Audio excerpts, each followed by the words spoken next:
বাংলাদেশ এটা ইন্ডিয়া না, এটা রামবাবুদের দেশ না, এটা মনমোহন সিং এর দেশ না, এটা হাজারো আলেম ওলামার দেশ, পীর মাশায়েখের দেশ, মাদ্রাসা মসজিদের দেশ। সুস্পষ্ট কথা, যারা আইনের উদ্বোধন কর্মকর্তা আছেন আপনাদেরকে আমরা উদাত্ত আহ্বান জানাবো, দ্রুত রোধ করব। যে আসামিকে আপনারা অ্যারেস্ট করেছেন এই আসামিকে খুব দ্রুত সময়ের মধ্যে সর্বোচ্চ আইন করে একে ফাঁসির কাস্টে ফাঁসির রায় দিতে হবে।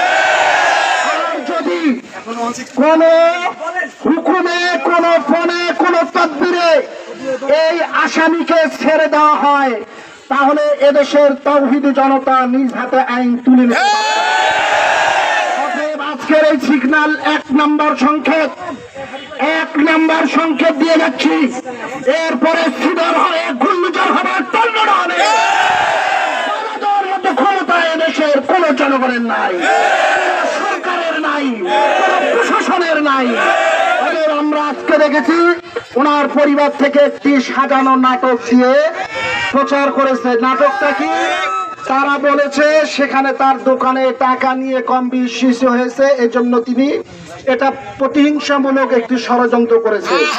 আমরা জানি তিনি ইতিপূর্বে আমার রসুলকে নিয়ে কটূক্তি করেছে, আমরা জানি তিনি ইতিপূর্বে ইসলামকে নিয়ে কটূক্তি করেছে।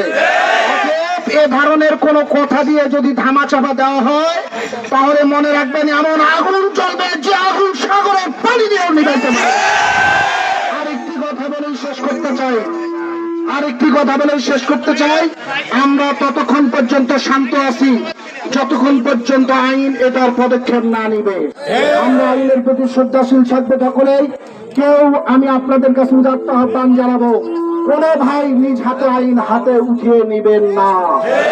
যদি আমাদের আইনগত কোনো ব্যবস্থা না হয় তাহলে আগামী দিনে এদেশের ওলামায়ে কেরাম, সাধারণ মুসলমান সহ এমন আন্দোলন করবে যে আন্দোলন ঠেকানোর মতো ক্ষমতা কারো নাই।